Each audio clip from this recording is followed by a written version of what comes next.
invocations to God and salutations to Guru. We request Senior Professor Arulnidhi Jayanti Amma guiding this meditation session. Be blessed by the divine.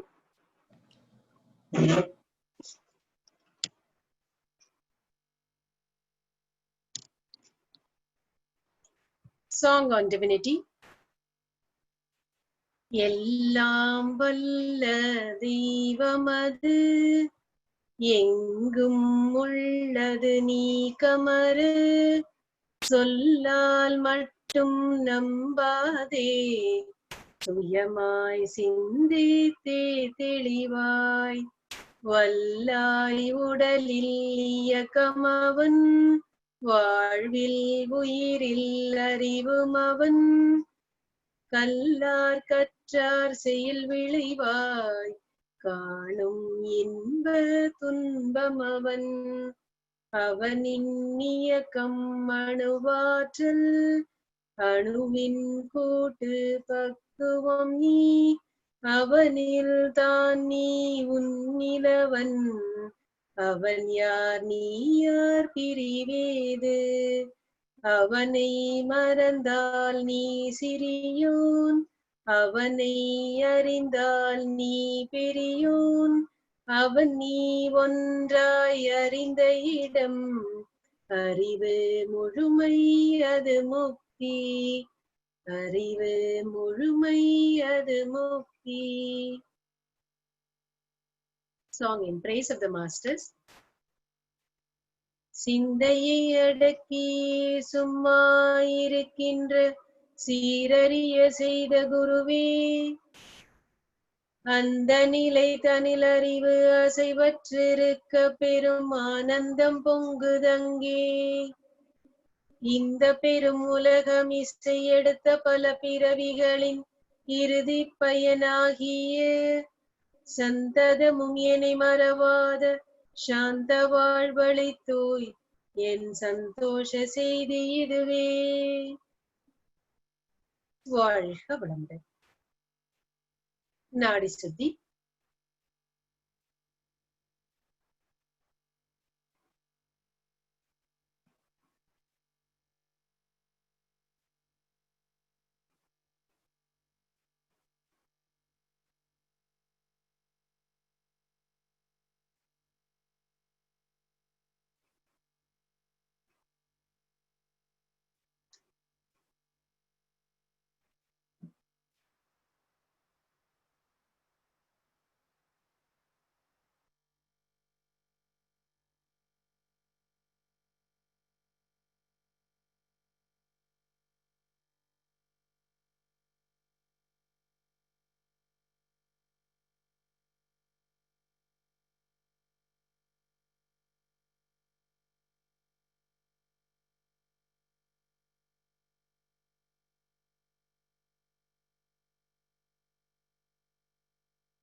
Cleansing of the spinal cord.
Be blessed by the divine. We are going to start the meditation. The atmosphere around us is purified by the divine power. The atmosphere around us is purified by the divine power. The atmosphere around us is purified by the divine power. The divine energy descends upon us. We are purified and blessed. The divine energy descends upon us. We are purified and blessed. The divine energy descends upon us. We are purified and blessed. May the divine power protect us, guide us, and lead us in all our activities, day and night, in all places, at all times. Salutations to Mother. Salutations to Father. Salutations to Guru Vedatri Maharishi. We will do Panchabhuta Navagraha meditation. We will start the meditation on Panchabhuta. Panchabhutas are earth, water, fire, air, and Akash. We start meditation on the fifth principle, earth. Earth, having a circumference of 25,000 miles, is a huge ball of fire.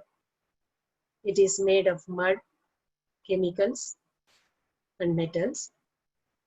It rotates at a speed of 1,000 miles per hour. It travels a distance of 16 lakh miles per day along its orbit around the sun. We expand our mind to the vastness of the earth and respect its value and greatness. We link ourselves to the energy of the earth. We understand the secret of the earth in the evolutionary process.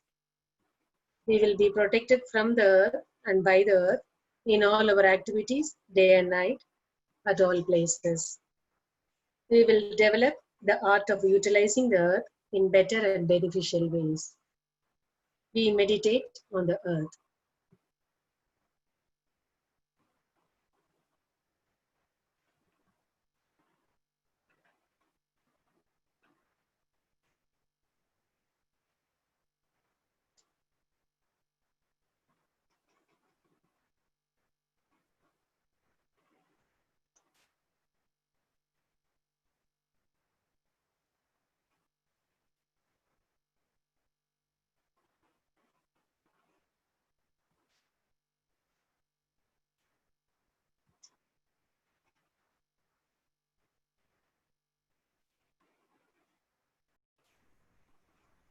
Thank you so much.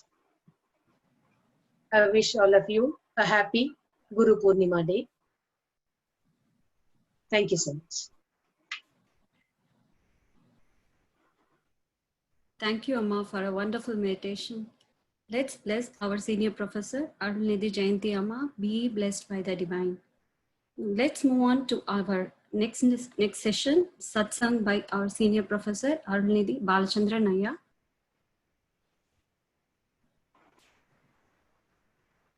Thank you, ma'am. May the whole world enjoy prosperity, happiness, and peace. May we all be blessed with good health, long life, enough wealth, wisdom, and peace.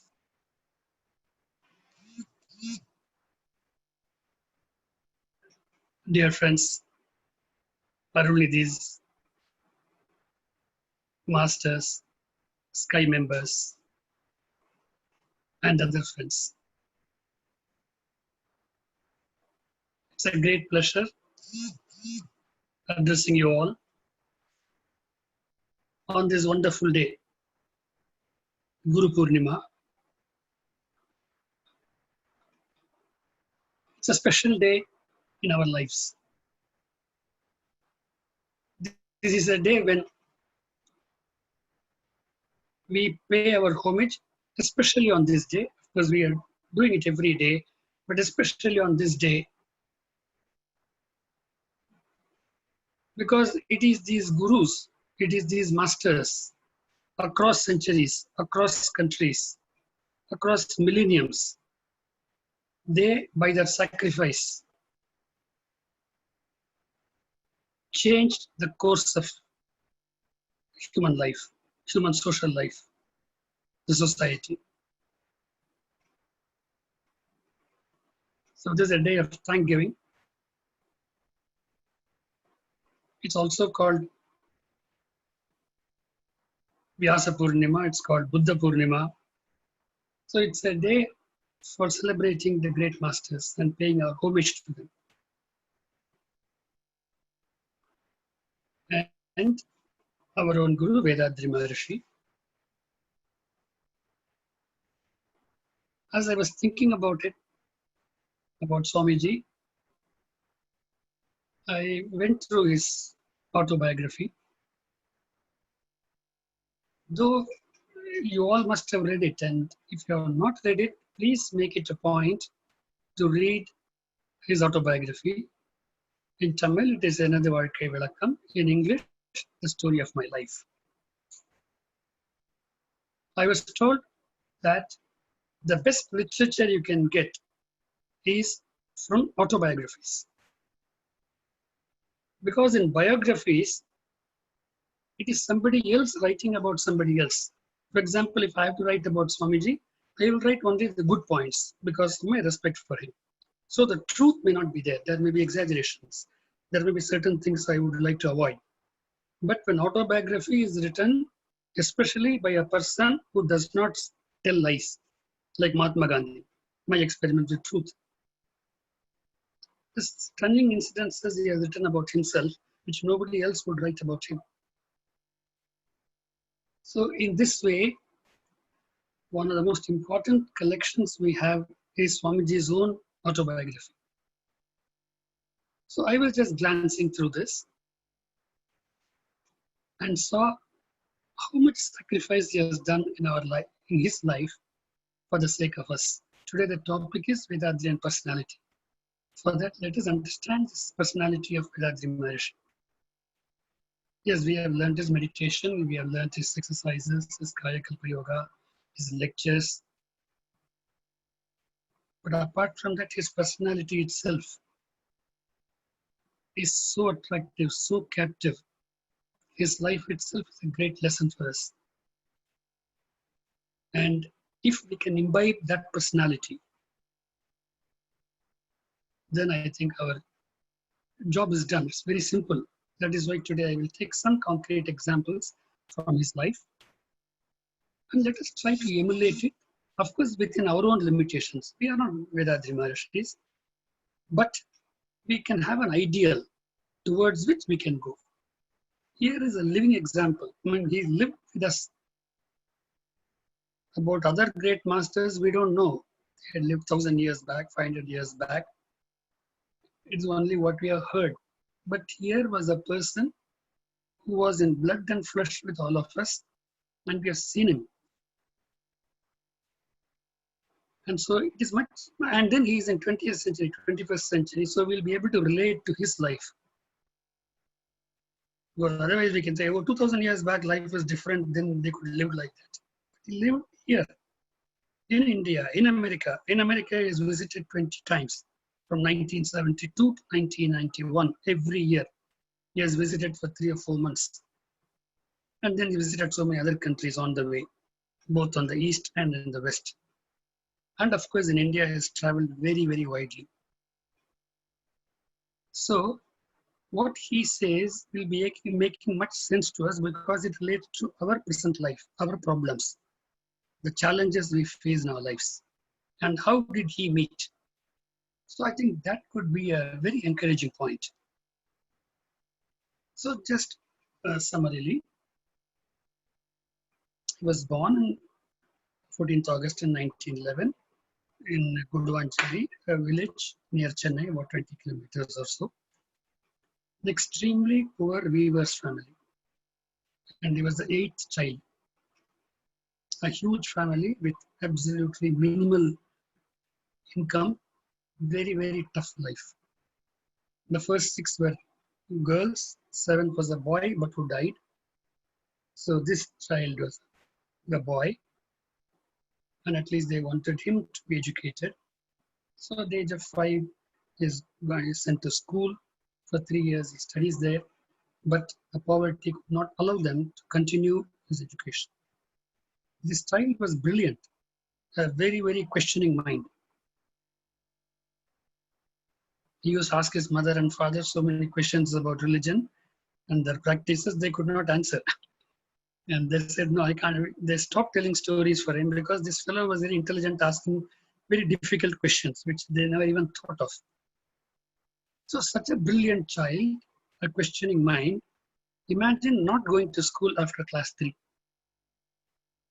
And to help his father, he worked 18 hours from 6 o'clock in the morning to 10 o'clock in the night, 9 o'clock in the night, 15 hours. His height was not even reaching the loom, but still he was working so hard. And when parents were so annoyed about it, so sorry about it, he said, no, it's our family. We have to be very happy. I enjoy doing this. So that is the kind of child. And then at the age of 9 or 10, they go to a Tirupurur Mahabalipuram, a small sightseeing tour. And then in one of the temples, he reads one small book. He buys a book.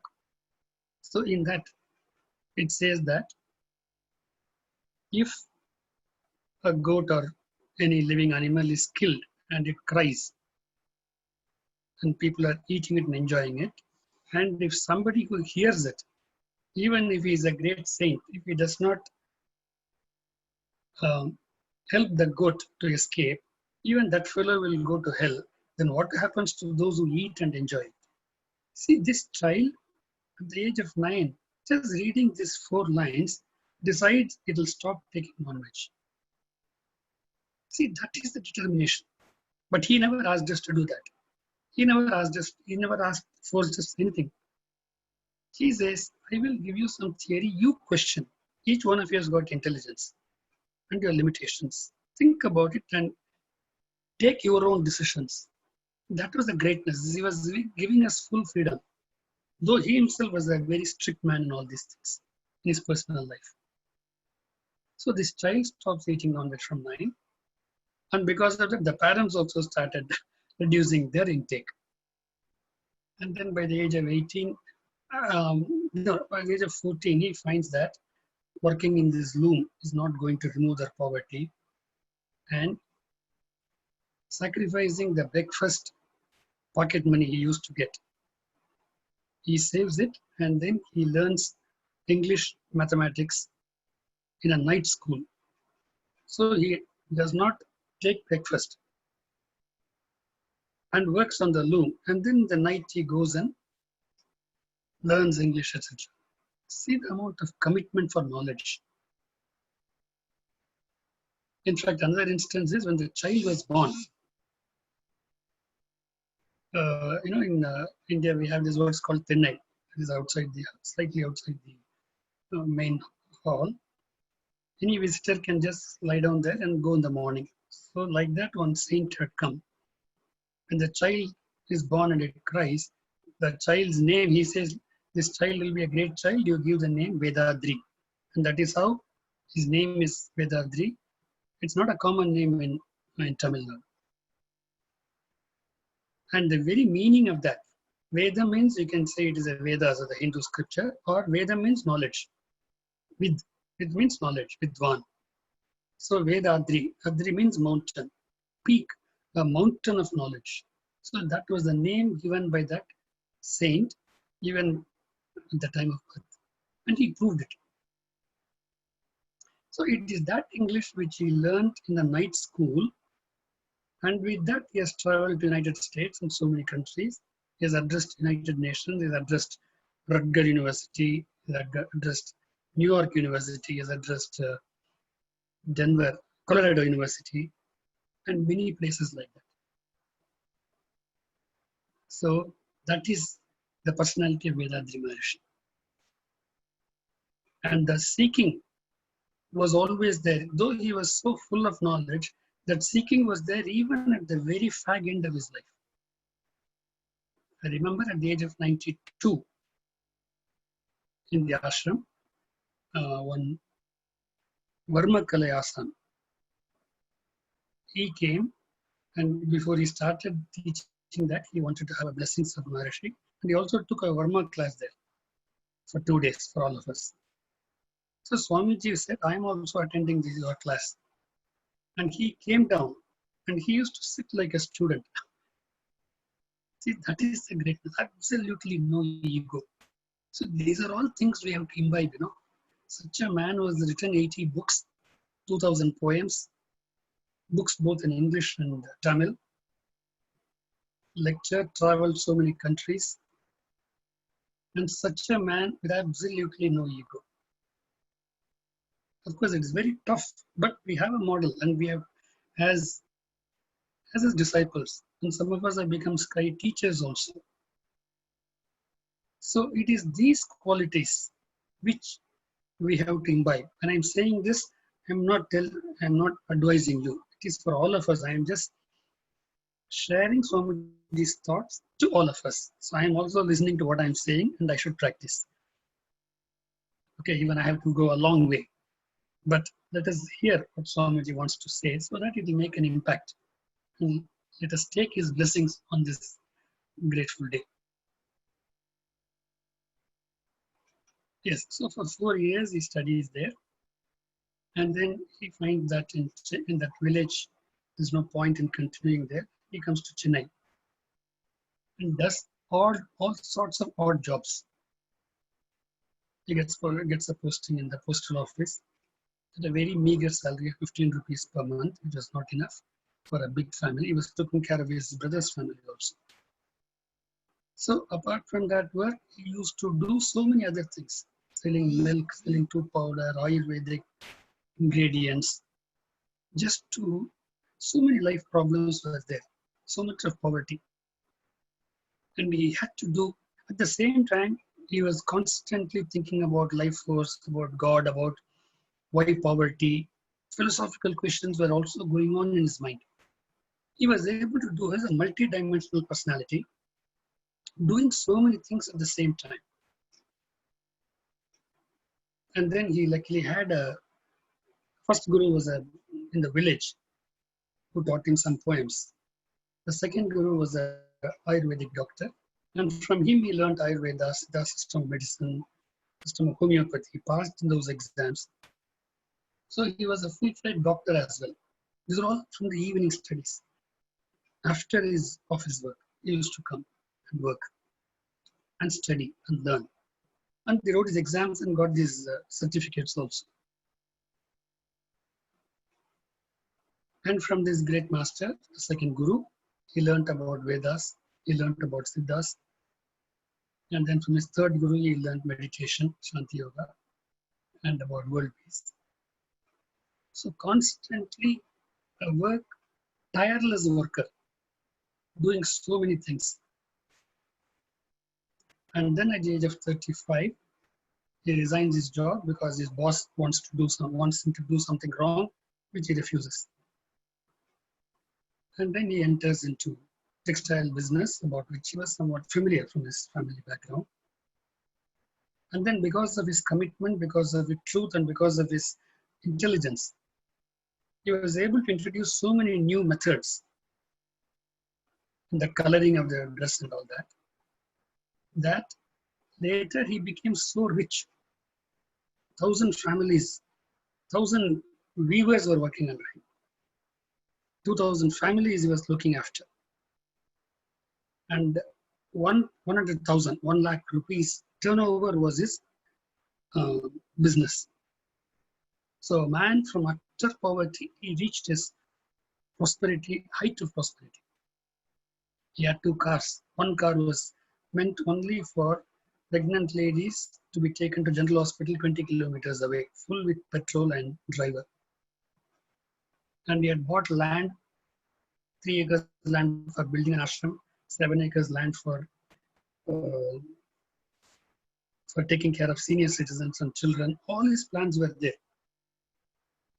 And then at the peak of his career, there is an economic crash, just like what we are having now, much worse.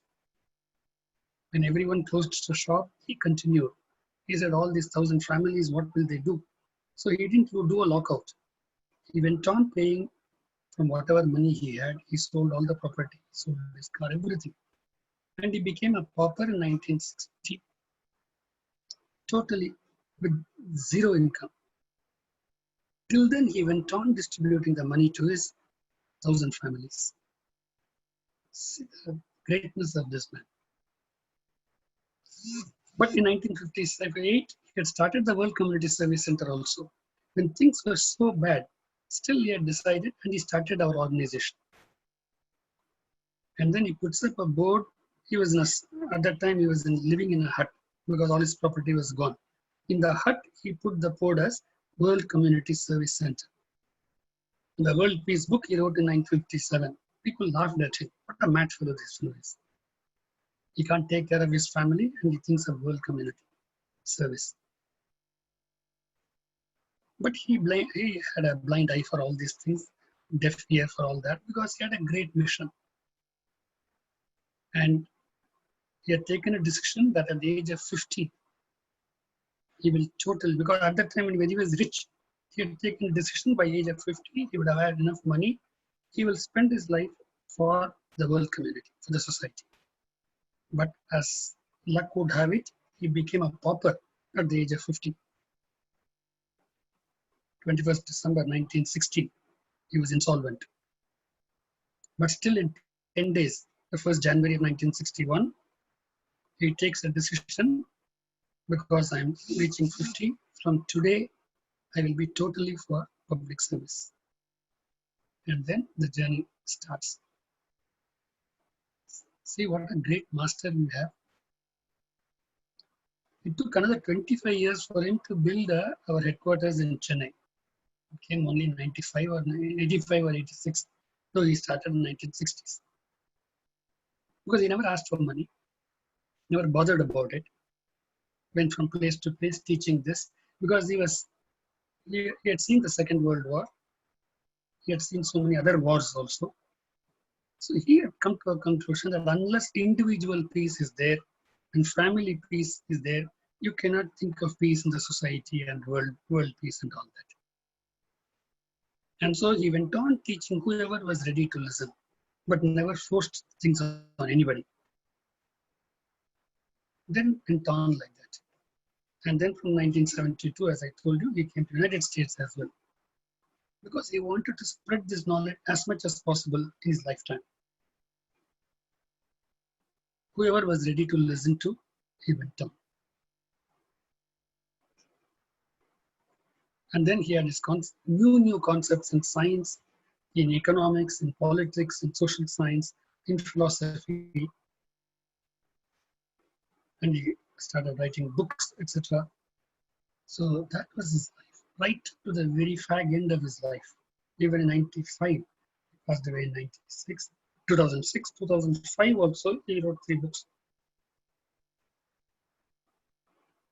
So that is the personality of Vedadri Maharshi. And we wanted that we imbibe, follow it in our families, so that you become peaceful with yourself, with your family, be reasonably wealthy. Wealthy in the sense that enough to have to survive and have a good life. It's for you to decide what amount is that. He doesn't put an upset on this thing. So you see, this is the type, and what he wanted, for all that he has done, it's a very, very touching thing. When he teaches us the masters this thing, Guru Dakshina we have to give, no? So he would say, Guru Dakshina is, you give your anger and all your negativities to me. That is the Guru Dakshina he asked. And then he said, once you have given it to me, you cannot take it back. Next time when you get angry, I will come and stand in front of you. That what Guru Dakshina you have given, you have taken it back. See, this is the height of nobility. And that was our Vedadri Maharshi. true to his name, Vedadri. And Maharishi, Rishi means vision, visionary. Maharishi, great visionary. So he was able to look at what will happen after 50 years, what will happen after 100 years. He knows that society cannot be changed overnight. But he spread his knowledge and then he made us masters, 15,000 masters, assistant professor and above. He calls them as world peace ambassadors. Let us imbibe this. Let us start expressing this. It can go to the science community because he talks about science. It can go to philosophers, it can go to religion, it can go to politics. What type of politics should be there? Everything is given in detail. We can go to schools because he said only next generation is easier to change. We people slightly more difficult. So how do we go to schools? How do we go to colleges? And what are the changes required? In the United Nations, he has gone and addressed the United Nations in 1975. So that is our Vedadri Maharishi. And he used to say 4 things are required for us in our life, and that is strength of character, or in Tamil it is Tunivu, Telivu, Kanivu, Panivu. Tunivu means courage. Courage. He had the courage to tell things which people were not ready to accept. That was there in him. But he was also having clear ideas. Tunivu, Telivu. At the same time, he was very kind-hearted. And he told in such a way that your ego will not be hurt. See, that is his greatness. So it is this we have to imbibe. And he would never talk egoistically. Oh, I know this. You don't know that. No, never at all. He would say, according to me, this is what I think is this thing. But it is for you to consider with your intelligence. And if you feel it is okay, take it. That is all he would say. So it is these qualities we have to imbibe. And Guru Purnima is a right day for us, that especially after the Panchabhuta Navagraha meditation on a Guru Purnima, thinking about this great master and trying to imbibe his personality. We may have to travel thousands of miles, but let us know what direction we have to go. As one of the English poets said, I don't want to see the goal. Just lead me like first step. Automatically I'll start walking. So let us start walking on that. Of course, we already started walking. But again, once in a while, take stock. Once again, take that oath that I would like to be living in the way Vedadri Maharishi has shown us, has lived. Acharya. Acharya means charati, one who follows what he teaches. That is Acharya. So we should all become Acharyas. Practicing it. In fact, whatever he has practiced, only he taught. When he talked about space, absolute space, only after he got that vision. When he talked about anger, how to deal with it, only after practicing that. So it's so touching, so easy for us because it is life experience and in the 21st century. So that is why we can address any community, be with them, belong to them, and then being with them, let us try to change, given the choice to them, without any preconditions. So this is what is Vedadri Maharishi. Never finding fault with others, no comment, no command, no demand. He was following that. No negative comments, no demanding, no commanding, considering everyone as equals. At the same time, respecting others, respecting people who have got more knowledge, even though they may be younger to us. So these qualities would change our life personally. In our own families, we'll have a better peace. In our offices, we'll be liked. In the society, yes, and we can even work for world peace. That is why he started the organization called World Community Service Center. Because if there's any other division, if I say I'm an Indian, that means I am not against, I mean, for me, China and Pakistan are enemies. Just because, no, I got certain duties to India because it has provided me, but I'm a world citizen. How can I see that there is no war at all? Why have a war and then kill so many people? Should we have a war at all? So in 2001, 2002, we had a world conference, and somebody has given these declarations to the United Nations member to be submitted there. So all great masters, Dr. Karan Singh was there, Murli Manohar Joshi, the Minister of Human Resources was there, and all spiritual leaders were there. Scientists were called. People from various sectors were called because Swamiji's concepts touch on all aspects of life. It touches scientific life, it touches spiritual life, it touches social life, it touches politics, it touches economics, everything. It touches what type of education we should have, what changes, transformations are required in education, how senior citizens and children can be taken care of without being a burden to families, without they feeling that they are burdens, how each one of us can reach the ultimate goal of our life, what steps are required. So it is these things. So when we have to address the gathering, think that, that's what Swamiji used to say, think in what way I can be of help to them. Not showing our scholarship. Oh, I have read Tirukural, I have read Quran, I have read this, quoting from that. No, not showing our scholarship, but trying to see in what way they can be helped. Then automatically our language may not be very grand, but they know that our idea is to help them. Because that is the tradition Swamiji has given us. So we belong to a great tradition. We can be very proud of that.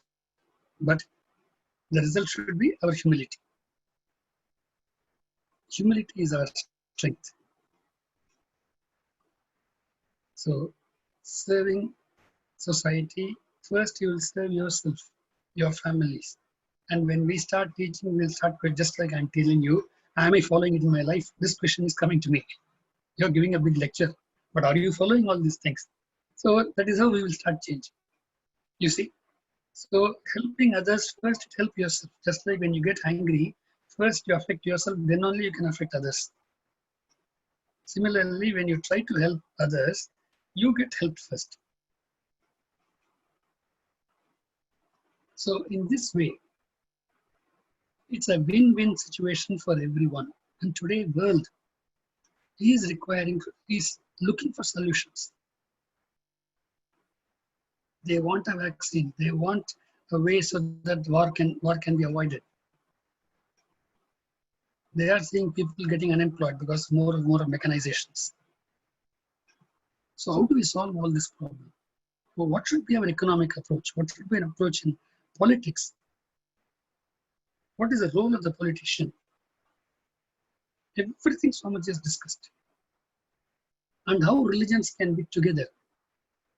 What is the commonality in them? And if there is a difference, what was the reason for the difference? And how that can be bridged. So here was a universal man who never thought of anything less than the world. So that is how he called this organization as World Community Service Center. And the Sky system is a universal meditation system. It's not connected to any particular religion or language or caste or anything like that. It is your mind going to linking yourself with your life energy. And your life energy is connected with universal energy. And that universal energy has got a base, which is common source. So what is there? It's common to everyone. But at the same time, a very practical, simple step. Using the concept of universal biomagnetism, which we discovered. And that's how he's linking science with spirituality and making it a Very simple practice.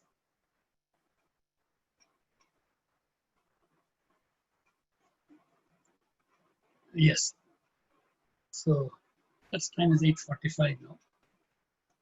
I will close this. I won't say it's a lecture.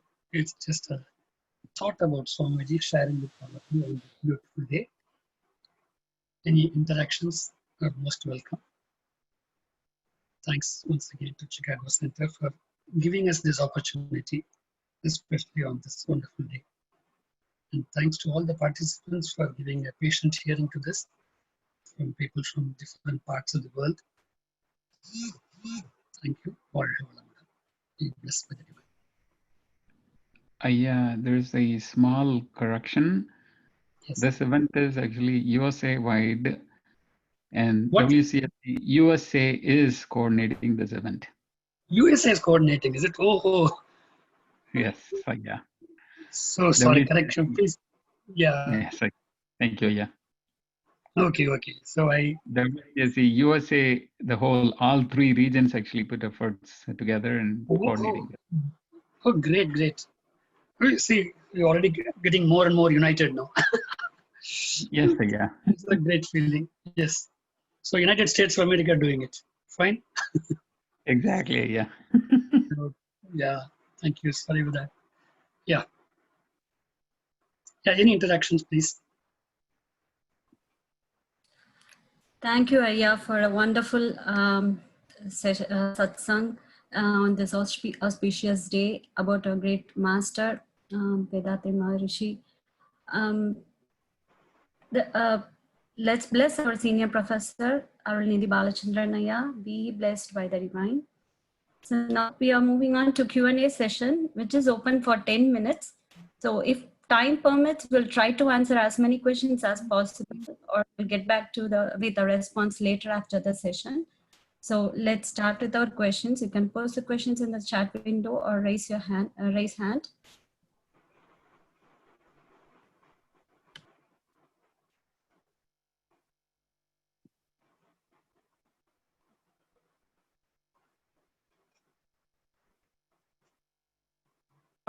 Aya, Valgolamudan Aya. Yeah, I'm Sindhil speaking from Miami. Okay. Thank you. Yeah, it's a really wonderful thing. And thank you, Amma, for taking a Panchabuddha meditation. It was so wonderful and a great explanation about Swamiji, a story, a Vedatrian personality, yeah, in a nice way in this auspicious day. And we are all glad and fortunate being with us today. One question is there, how you interact our guru when you do first time your experience with our guru, and I think you have given a lot of in satsang, but I want in this day how on you connections. That was okay. The cat will come out of the bag. What happened was I went with all disbelief, with absolutely no respect. I was forced to go there, so I went. Though I believed in spirituality, I used to hear J. Krishnamurti's lectures and read all books and all that. But I was not believing in the current set of gurus. Because many of them had been doing so many mischiefs, so I never believed the present set of gurus. I had respect for Ramakrishna Paramahamsa, like that. So, but then I had to take my mother, and so I had to go there.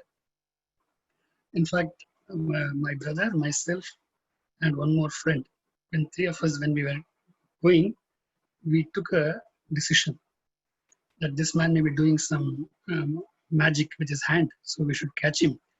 So I told my brother that he should always look at his right hand.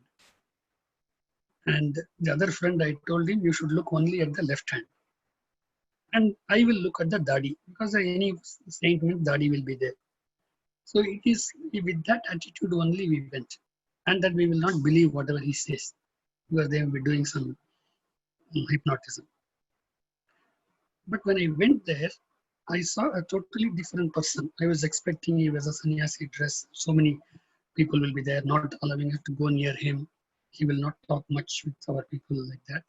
This man was ordinary white dhoti and white pajama, very simple, no Rudrakshamala, no religious sign. It was an anticlimax. And his English was also not the high sounding English which I am used to, because as I told you, the way he was educated. But when he started speaking, I could see some sincerity in him. The truth, we could see that he's talking from experience. And that was a Purnima day like this. And he did Panchabhuta Navagraha meditation, which anyone can do without initiation.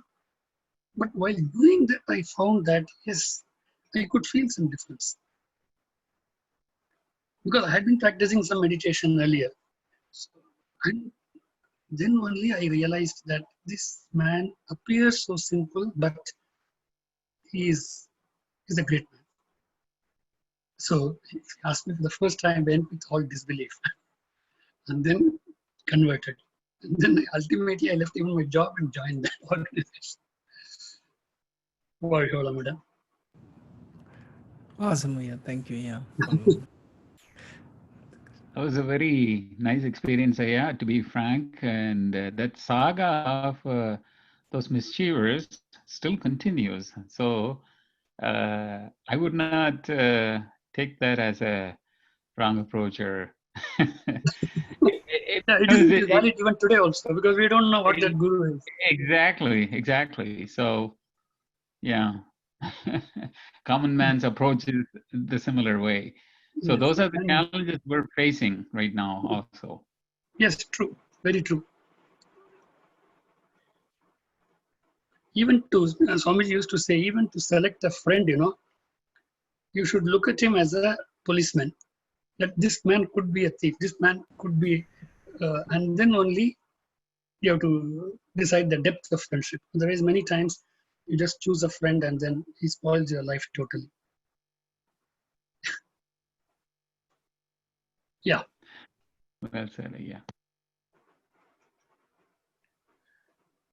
Yeah, this is Murli. Thank you very much for leading the satsang. It is very appropriate that you and Amma lead the first USA satsang, considering the amount of gratitude that all the USA centers owe to your team. I mean, I keep repeating this in every meeting, but I don't think we can ever repay the gratitude for setting up the platform in USA that we are all enjoying. One question that I would have is, as volunteers, as Sky Masters that are running the different Sky groups and different Sky programs, one common question that we all have is, how is it that we can inspire new people into Sky? What has been your experience across the world? What are the things that work and what are the things that don't work in terms of bringing in new people and taking our system to new people? Yes. See, we have done it in so many different places. Of course, don't expect big crowd in the beginning itself. Swamiji himself toiled so hard because our system is, see, it is not the conventional bhakti is not there. And then so many things which are not usual. So it's not acceptable to people immediately. Neither the so-called intellectuals nor the laymen. It lies in between somewhere, So it is tough. But what I found is that we can have introductory lectures. Just about 1 hour we talk about this. And somehow if that is organized, it could be a university, it could be a school, it could be any place, a few people. If you do that and then tell these things, in what way it is different. I find that generally about 50% of the people are ready to go for the course.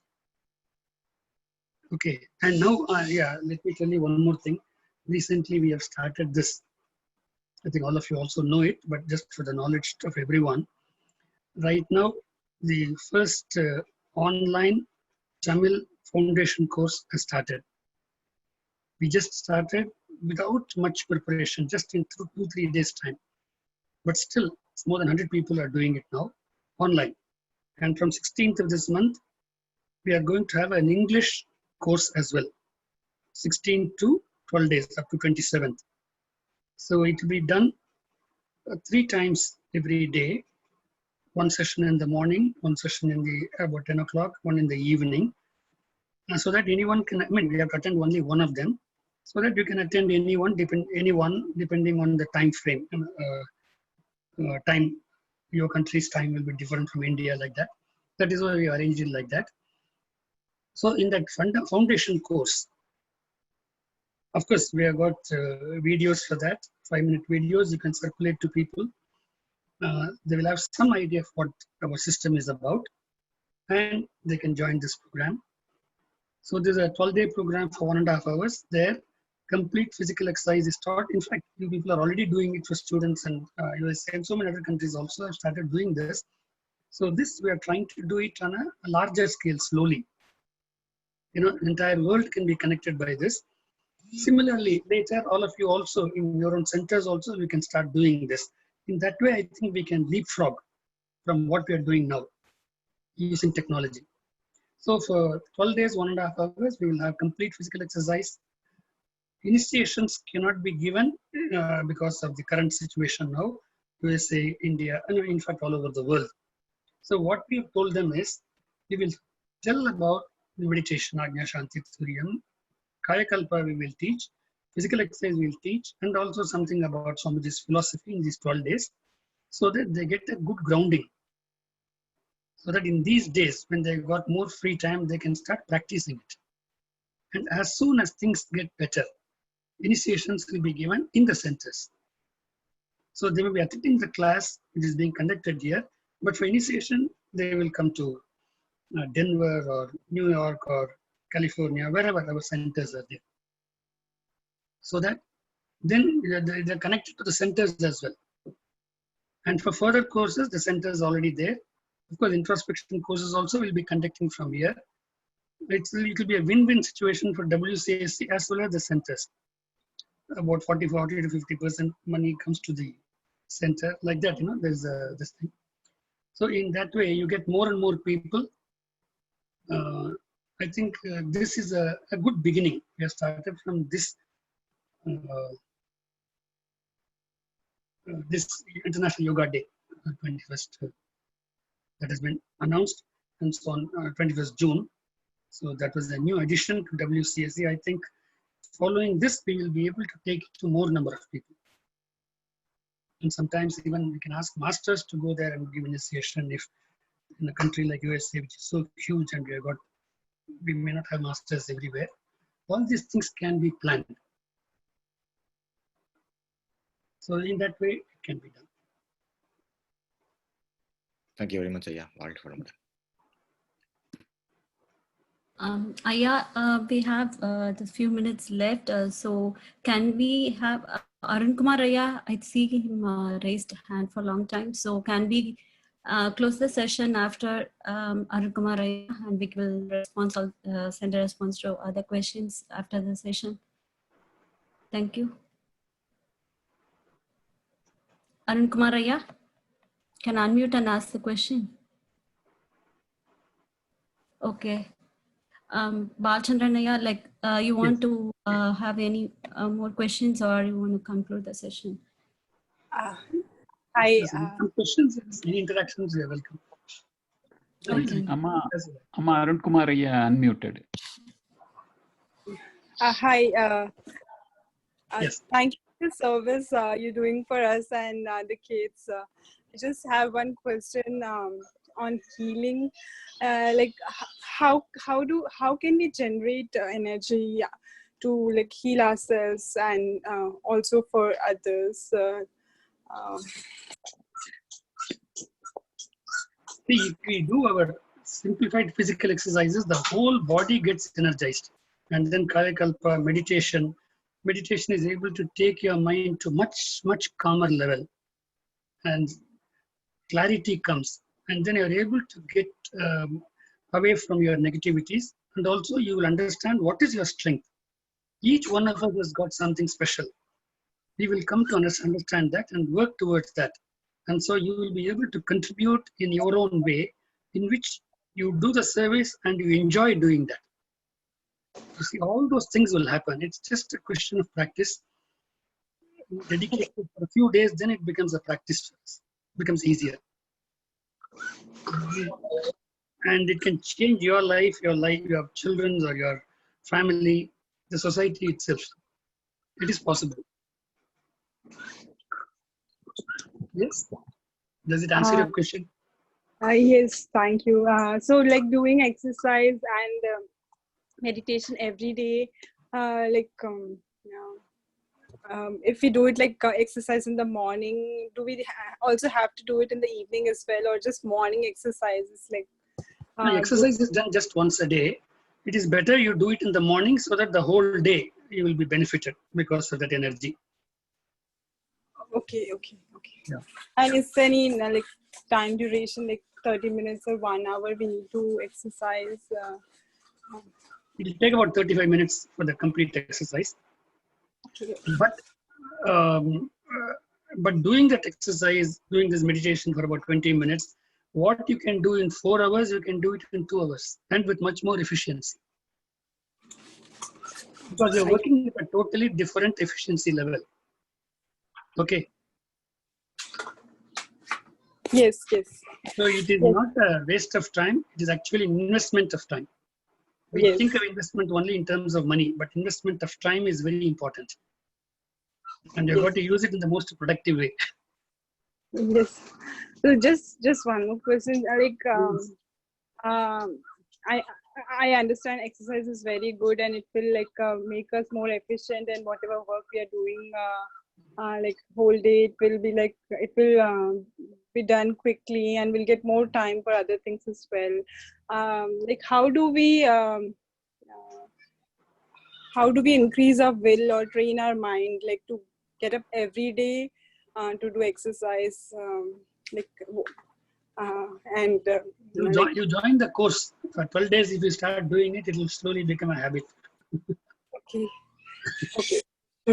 Sure, thank you. For the first few days, it will be tough. But then once you start doing it, if you don't do on a particular day, you will feel as if you have missed out something. Yes. That's all. Correct. Yeah. Okay, thank you so much, sir. Welcome. So, other participants, we request you to start posting your questions in the chat window so we can save them and send a response as soon as after. So let's conclude this session.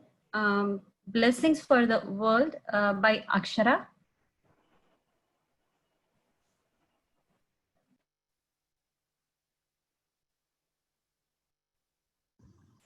வாழ்க வையகம் வாழ்க வையகம் வாழ்க வளமுடன் குரு வாழ்க குருவே துணை உலகன வாழ்த்து உலகமெல்லாம் பருவமழை ஒத்தபடி பெய்யட்டும் உழவரெல்லாம் தானியத்தை உவப்புடனே பெருக்கட்டும் பல தொழில்கள் புரிகின்ற பாட்டாளி உயரட்டும் பகுத்துணர்வில் தொகுத்துணர்வு பண்பாட்டை உயர்த்தட்டும் கலகங்கள் போட்டி பகை கடந்தாட்சி நடக்கட்டும் கல்லாமை கடன் வறுமை களங்கங்கள் மறையட்டும் நல வாழ்வை அளிக்கும் மெய் ஞான ஒளி வீசட்டும் நம் கடமை அறவாழ்வின் நாட்டத்தே சிறக்கட்டும் நம் கடமை அறவாழ்வின் நாட்டத்தே சிறக்கட்டும் நம் கடமை அறவாழ்வின் நாட்டத்தே சிறக்கட்டும் வாழ்க வையகம் வாழ்க வளமுடன் வாழ்க வையகம் வாழ்க வளமுடன் வாழ்க வையகம் வாழ்க வளமுடன் Oh, youngest world peace ambassador. Great. So clear voice and pronunciation, so good. Very nice. Thank you. Thank you, Akshara. Thank you so much. That was wonderful. So let's conclude our Thank you, Volga Valamudan. war column. Our special thanks to senior professors Balachandranaya, Arulnidhi Balachandranaya and Jayanti Amma. Thank you so much for the time and on the auspicious day. It was a blessing to be with you both today. And special thanks to all the servant leaders of USA for guiding us to coordinate this USA-wide monthly satsang. Thank you. Be blessed by the divine. Be blessed by the Bye. divine. வாழ்க வளமுடன். வாழ்க வளமுடன். வாழ்க வளமுடன். Thank you so much.